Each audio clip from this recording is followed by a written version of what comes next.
at Los Alamos National Labs. My name is Noah Waller. I was the team lead for the project. This is Michael Shamoon. He worked on most of the software. This is Michael Miner. He was in charge of the communication system. This is Salvador. He worked on the power and the battery that we actually have right there. And this is Nima, and he was in charge of building the drone from scratch. So the first problem that Los Alamos came up with was that they have a system called QUIC. It stands for Quick Urban Industrial Complex Dispersion Modeling System.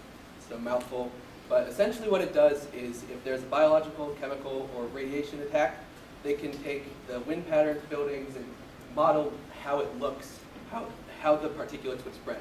So if you see at the bottom right of our slide, that's actually a test that we ran on UTD. So we simulated a radiological device going off up towards the front of campus, and we tested our drone with that scenario. So the problem that they have with their software is that, yeah, they run it and then they get a result and that's about it. It even says on their website that it provides a close answer but not a perfect answer. That's where our drone comes in. We designed the drones so that when they come up with their model, they say, okay, we think it's going to be this amount of radiation at this spot. So the drone will fly out, check it, and they can update their model from there. I'm going to pass the presentation off to Michael, and he'll talk about how we went about implementing the drone.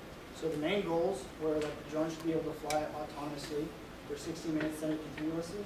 Semi-continuously meaning that we can have one battery exchange in that 60-minute interval. Also, we were supposed to be able to take radiation data and then wirelessly communicate that to the base station for interface with the QUIC model that Noah was talking about. And that we're able to take photo and video, which we had a camera attached, so it does that. The accomplishment of these goals was done through 3 subsystems. The drone itself, which uses a Pixhawk flight controller, which is the main brain of the drone, so it can fly autonomously.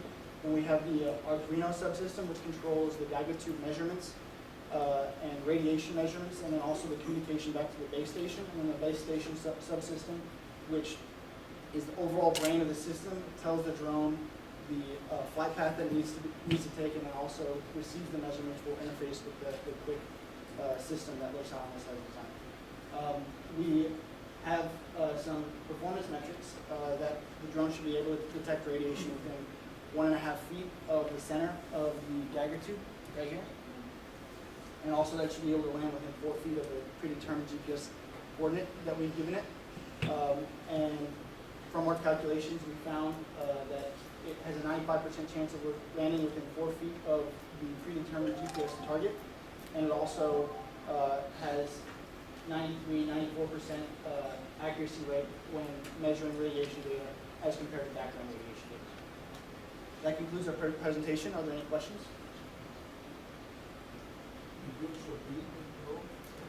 Yes. Yep. So we built the drone. We coded everything on the Arduino. We put everything together, and then we also wrote a script that takes easily input text file that is then converted into a file that the Pixhawk can understand, so that the Pixhawk knows where we need to go for the next mission. Couldn't you just buy the existing code and insist more on the system on the base? We could have done that, and we thought about that, but we decided not to because it would be much easier for us to do what we wanted with the drone. We changed some of the firmware in the Pixhawk to be more catered to what we wanted. And it was much easier to do that with the drone that we built than with an already pre-made drone that has its own software and everything. And one of the big downsides of buying a drone off the shelf is that their battery life is around 20-25 minutes per battery. We were able to get up to 40 minutes of battery flight time. So with our custom solution, it was tailored more towards our application and it worked better. We also built our own battery. It was mainly Sal's doing. It was 14,000 milliamp hours, which is pretty big compared to all the batteries that we saw. What about protection against radiation? This radiation is very high. You might die of the drone, so really, it's a range of operation. Right, so What is it, a nuclear fallout? Right, so the main idea is like, they just wanted to prove the concept. We asked them this question, we also asked them the question about, so when we need to change the battery, the drone would be in a radiation zone, and now when we're changing the battery, we're gonna be getting radiation all over ourselves, and they said that they didn't really care about that much, they just wanted to prove the concept for now. And they also want, they're probably gonna do a follow-on project with us, and maybe they'll account for that in the next project.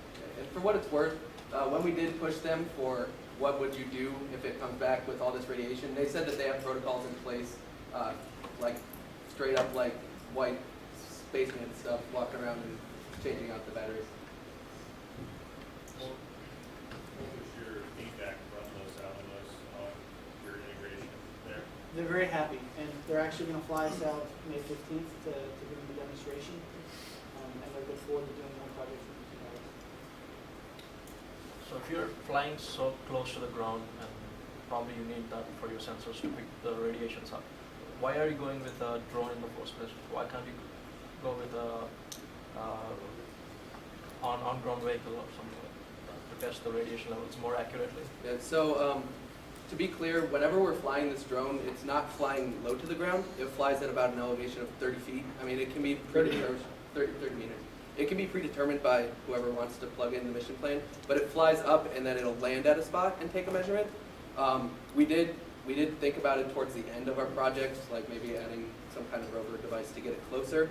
But one of the main reasons why a drone would be preferable to a rover is because the drone will, in a real life scenario, it needs to fly kilometers away to go and take these measurements because you can't launch it from like right next to a nuclear event.